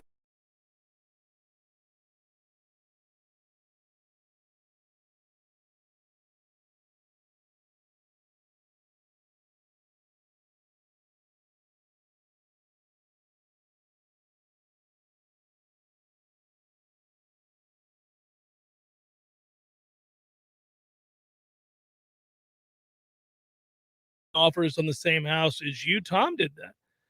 That's a toughie. The first place that I'm going to suggest you start is with a call to my friend Shannon at Legendary Home Loans. Shannon will set you up with a complete pre-approval underwriting. That used to be considered an upgrade. Nowadays, got to be standard. If you want to get your offer on a new home pushed through to the front of the line, you need a TBD full underwriting approval from Legendary Home Loans. Shorten or even remove your financing contingency, and the sellers will know that you are serious. Find out more today. Go call Shannon, team of Legendary Home Loans, 844-FSU-LOAN. That's 844-FSU-LOAN, or visit FSUHomeLoans.com, FSUHomeLoans.com. Revisiting the reference I made earlier in the show to Big 12 Commissioner Brett Yormark in his first public appearance in a while. Quote, "The conference is exploring all options when it comes to further expansion, including the possibility of adding Pac-12 schools to the Big 12. This quote is pretty direct, and I think that this is an approach that Jim Phillips will have to take too next week when we're at the ACC kickoff. I don't know that he'll use the same verbiage, but it'll be interesting to see. The quote from Yormark reads, "We're open for business." I like that from him. He said that today, specifically while being asked whether or not the Big 12 was considering talking to schools in the Pac-12 about joining the Big 12. Optionality is good. We're vetting through all of this. I think it's fair to say I've received a lot of phone calls and a lot of interest. We're exploring those levels of interest. Nothing is imminent at this time. They get into, in this article, the expansion of the Big Ten with USC and UCLA leaving the Pac-12 for the Big Ten, and the greater discussion of conference realignment. Earlier in the month, in response to the news about two of the flagship programs leaving the Pac-12, Board of Directors authorized 10 schools that remain in the league to explore options and begin negotiations for their next media rights deal. The 10 university presidents and chancellors remain committed to a shared mission of academic and athletic excellence on behalf of student athletes. Now, that's nonsense.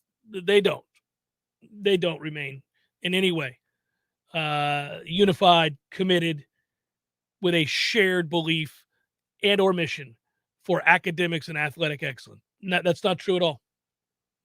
They remain committed until they have better options. That's how that should read. I'm committed for now, but if Selma Hayek calls, I'm just saying, it's a toughie. Yormark, who will officially replace outgoing Big 12 Commissioner Bob Bowlesby on August the 1st, takes over the position at one of the most tumultuous times in the history of college athletics, you don't say. That deal, the media rights deal for the Pac-12, runs through 2024, 2025. That's it. That's all. We will leave no stone unturned to drive value for the conference, said Yormark, who sat next to Bowlesby on the stage at the Big 12 Media Days opener at AT&T Stadium, where we've been. And the internet is wicked fast. Unbelievable. He added, there's not a definitive plan currently, but we have a very unified group, I assure you. We have a binder. We have a unified group. Again, until we don't.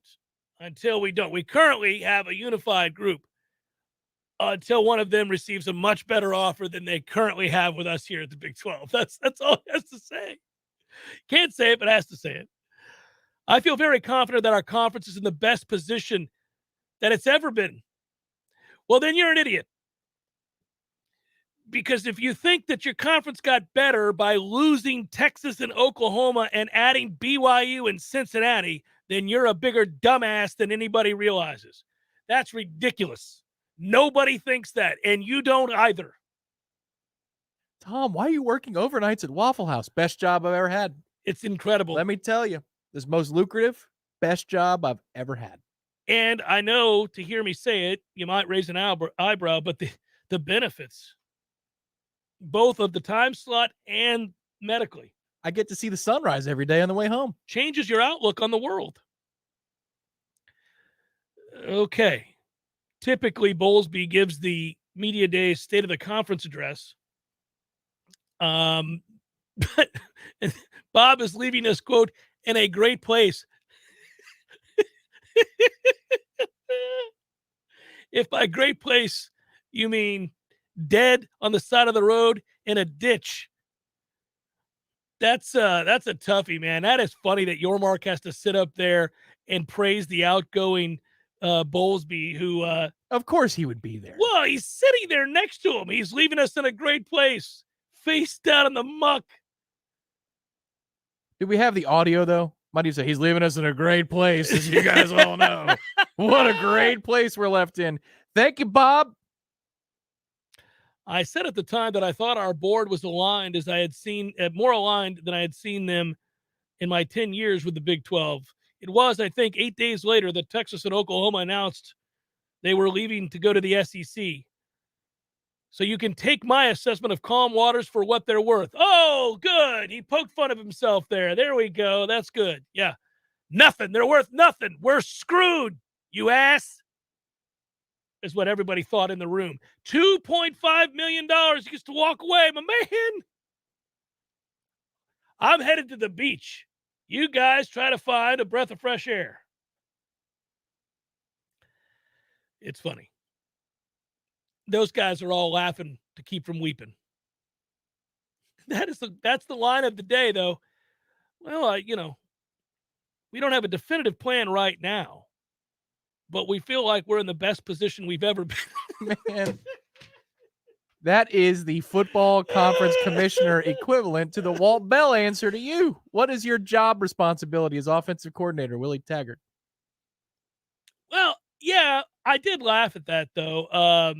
He didn't give me an answer, but it wasn't quite as dire. Like, that was just, he wasn't Yes, sure. it was. No, but he didn't know his role, which in retrospect should have told us a little something about the lack of communication amongst the staff. Yeah, we were like, that's weird. That is strange that the OC doesn't know what he's supposed to be doing. I guess Willie's a micromanager, wants to do it all himself. But it's not the same as sitting next to the outgoing Big 12 commissioner who's getting a huge golden parachute and have to tell everybody that you couldn't be better off or that you're better off than you've ever been.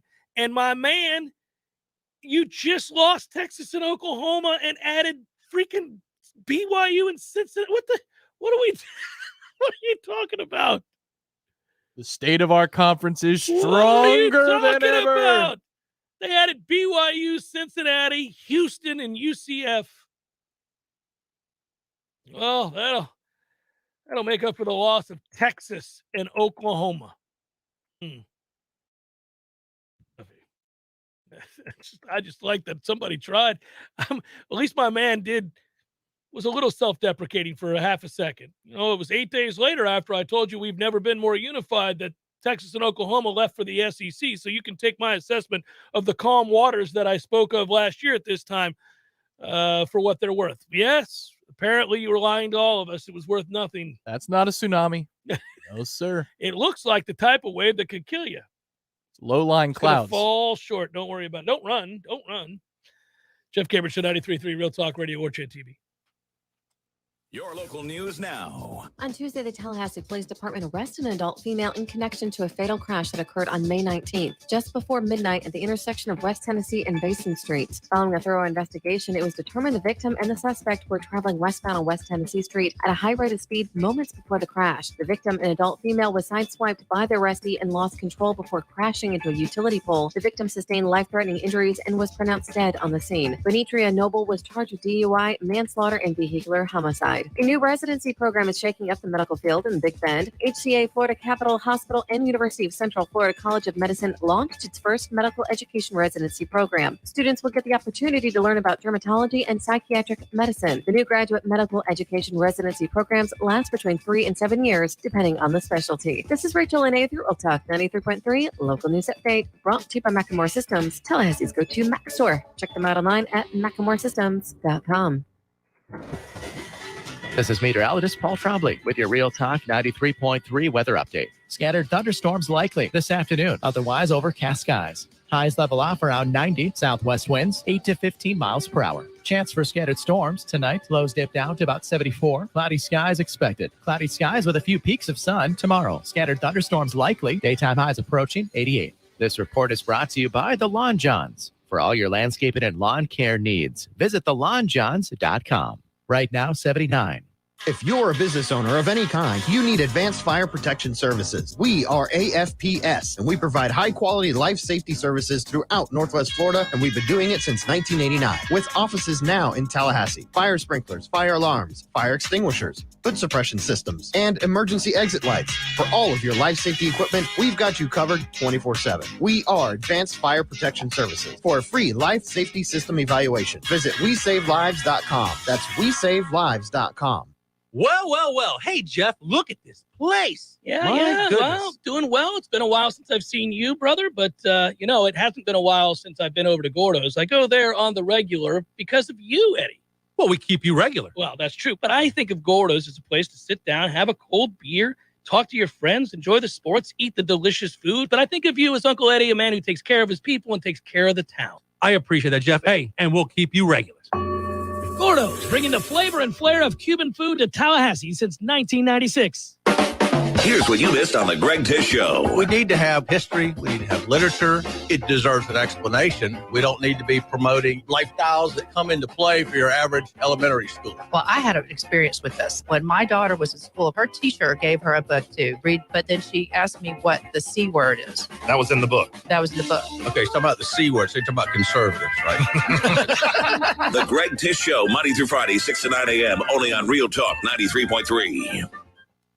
The Show brought to you by Orange Theory Fitness, 2 Tallahassee locations, Midtown on Thomasville Road, and Northside in the Village Common Shopping Center. Online at orangetheoryfitness.com.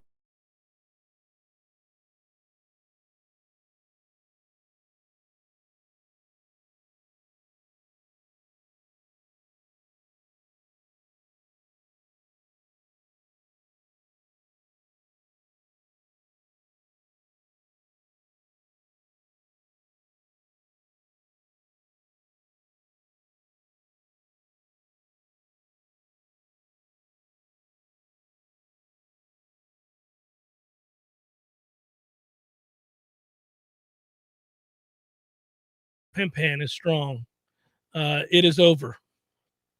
In so many ways, it is. It's over. At least 3 ways. Mm-hmm. And I thought that was fascinating. I think that the returning of fire has occurred.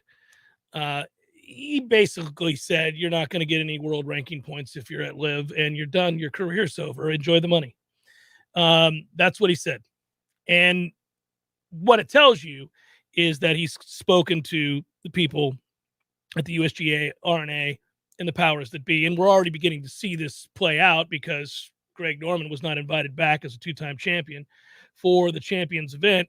So I wondered aloud at the time, debate aside about going or not going, what the repercussions would be, because you're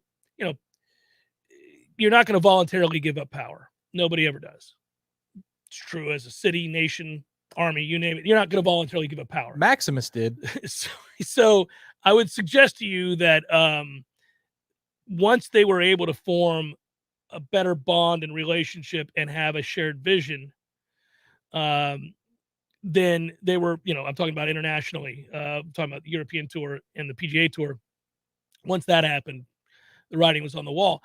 And so where I think it's interesting is that you lay it, what the PGA does to save themselves there. It's less about players that are at the end of their career taking a payday.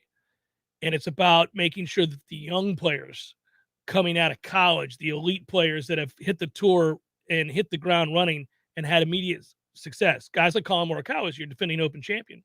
Not that he was going to leave, but players of that ilk, players of that caliber that have come out in recent years. I mean, Will Zalatoris has only been on the tour now for a year and a half. He's got 3 second place finishes in majors. He didn't even have status when he finished second at the Masters. You don't want to lose those players if you're projecting your product moving forward. And how do you ensure that not happen when that obvious money grab is available? Well, you let them know that they will not be playing in the majors. That's how you do it. That's basically what you just did, was tell them that if they cared anything about having a career of merit, then they would not be able to earn the points and not be able to participate in events that matter. So that's the counter. Now we'll just have to wait and see how soon they're able to make it official. But I think that's what basically Tiger Woods was announcing yesterday. Yeah, he was. He had his ducks in a row because he already was going to volunteer the point about Jack and Arnold reclassifying the PGA Tour from what it originally was, which was a collection of tour pros and then teaching professionals as one thing. And the reclassification of the tour, that was one of the criticisms that said, well, Arnie and Jack created a tour because they were pissed off they weren't making enough money. Tiger had an answer for that.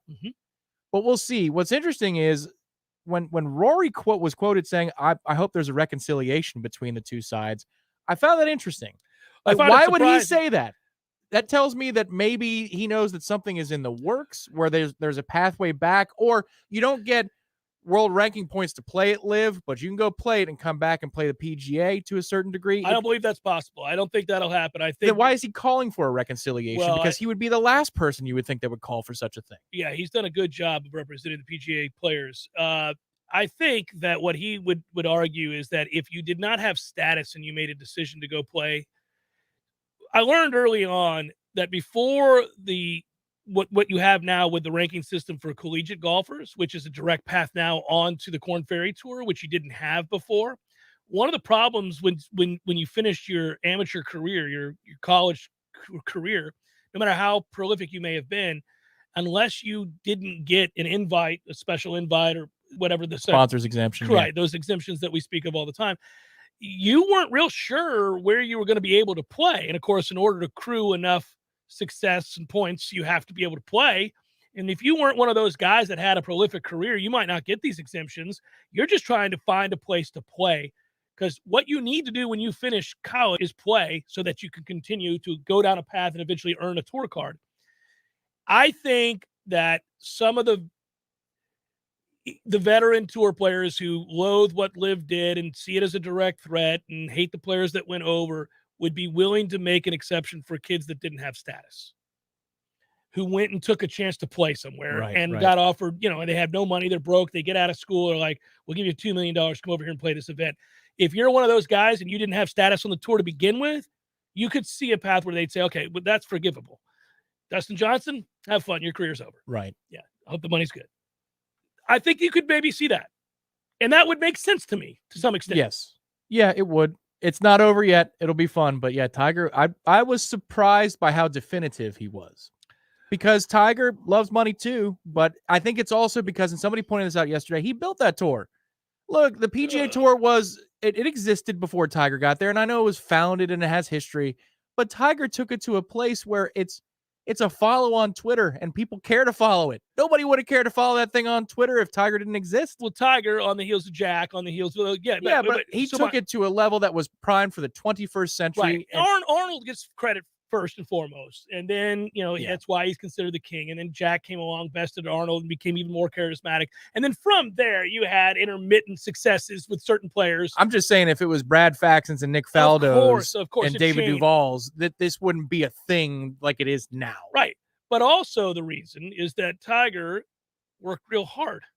And as he pointed out several times yesterday, built that empire out of the ground. Right. Through competition, which is the exact opposite of what's happening at Liv. Correct. And they're right to point all of that out. And as fans of golf, we should be glad that something's going to be able to rectify this. You don't want to see the obliteration of a tour that we enjoy watching. The other thing he said to her is 54 holes too. I get it if you're battered and beaten down as a senior, you play 54. But he took shots. That was well done. 54 holes. He's like, yeah, that was funny. That was funny. Well, he had a lot of things to There were say. 18-hole playoffs of the USG. I mean, which is funny because it's not anymore, but I played on a broken knee.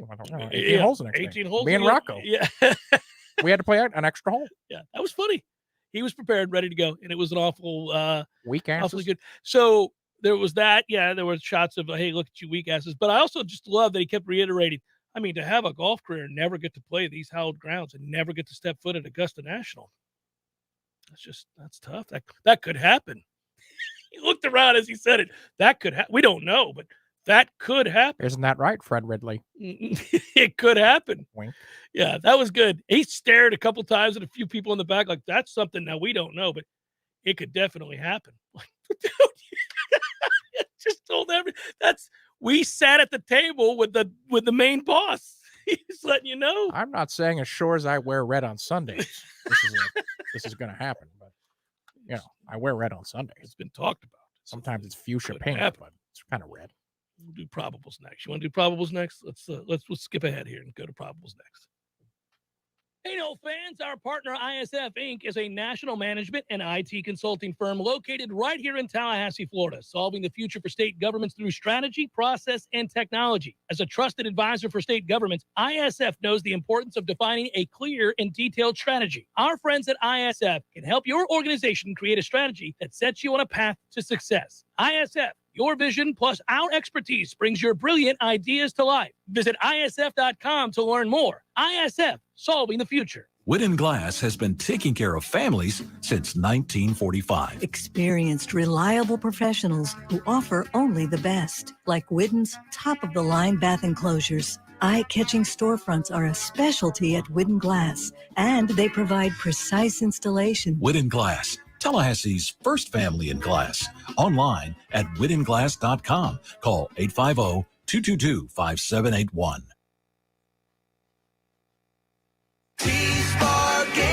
Enterprises, roofing and construction services. T-Spark, T-SparkConstruction.com. We conquer all peaks, we fix those darn leaks. Call 850-766-1340. T-Spark Enterprises, roofing and construction services. T-Spark, T-SparkConstruction.com. License number CCC 1331204. I'm Paul. I'm Paul. I'm Paul. Actually, all of us that have the privilege to work at Paul's Termite and Pest Control are Paul. We're proud to call ourselves Paul because we work for a company that puts our customers first. We love what we do, and we love the principles our company demands. Give our customers more than they expect and do everything within our power to keep them safe and comfortable. We make a difference every day and know we protect the health of our thousands of North Florida customers that we are honored to call friends. And we're looking to bring a few more Pauls to our growing family. We have several openings now or in the very near future. Positions include termite, lawn, and general pest techs, route managers, inside sales, and customer service reps. Visit callpauls.com to see what's available and to find out how to apply. Every Pauls receives competitive pay with outstanding benefits, including health insurance, 401k, paid leave time, and holidays. I'm Paul. I'm Paul. I'm Paul. And you could be Paul, too, for the elimination of termites and other pests. And a greener lawn, too. Call Paul's. We've been getting them all in North Florida for over 50 years.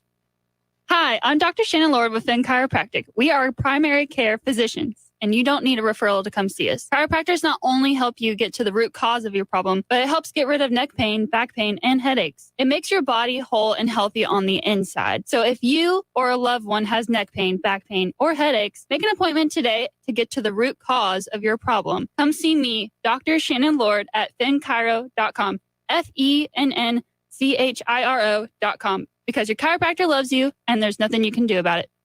The Jeff Cameron Show, brought to you by Orange Theory Fitness. 2 Tallahassee locations, Midtown on Thomasville Road and Northside in the Village Common Shopping Center. Online at orangetheoryfitness.com.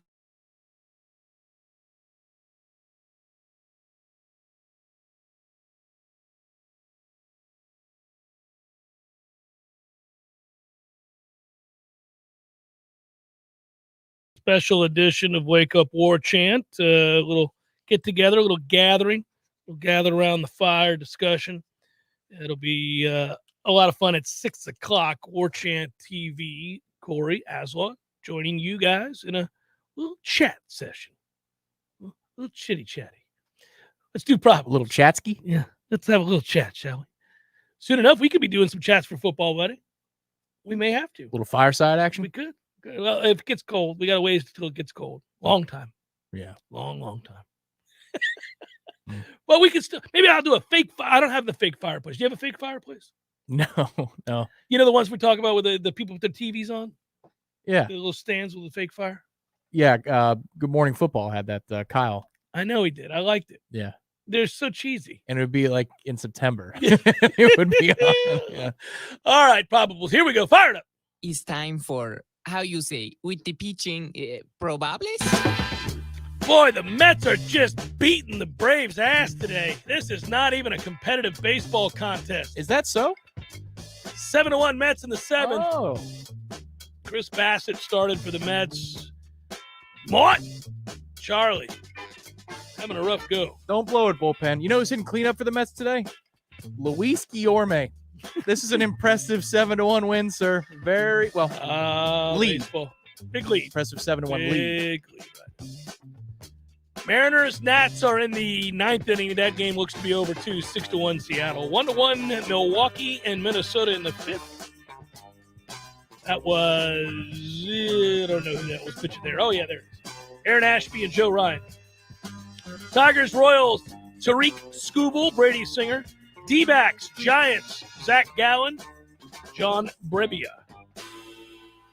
Mariners National, Tommy Maloney and Eric Fetty. We've got the Pirates looking to win the first 3 games of a 4-game set over the Marlins after back-to-back wins down in South Florida. Buccos have won 4 straight on the road with a lineup in which nobody's hitting over 220. It is impressive. Not even Vogelbach? Yeah, well, he's a part-time starter and a DH at that. But, yeah, he's definitely didn't start last night. We started 3 players last night with a batting average. And I don't know batting average isn't everything. Under 205. won the game. One of the guys hitting under 205 hit a 430-foot tank job. It was incredible. JT Brubaker's 2-8, and garbage will not beat Pablo Lopez today in all likelihood. That's who's pitching for the Marlins. Reds, Yankees, Mike Minor, Luis Severino. Phillies, Blue Jays, Zach Wheeler, Ross Stripling. Red Sox, Rays, Josh Winkowski and Shane McClanahan. White Sox, Guardians, Lucas Giolito and Aaron Savelli. We've got the Dodgers and the Cardinals, Tony Gonsolin and Adam Wainwright. Is Adam Wainwright going to pitch the entirety of my broadcasting career? I believe the answer is yes. I'll retire, be old, and my final probables will be Adam Wainwright is starting for the Cardinals. Orioles, Cubs, Spencer Watkins and Justin Steele. We've got the A's and the Rangers, Paul Blackburn and John Gray. Padres, Rockies, Joe Musgrove. Have yourself a year. Two former Pirates facing each other today, both better than anybody we have in the rotation. That'd be Joe Musgrove for the Padres and Chad Kuhl for the Rockies. And finally, the Astros and the Angels, Christian Javier, Shohei Ohtani's ass-kicking ways continue. He'll start tonight for the Angels, and that is a look at those that shall reside on the bump.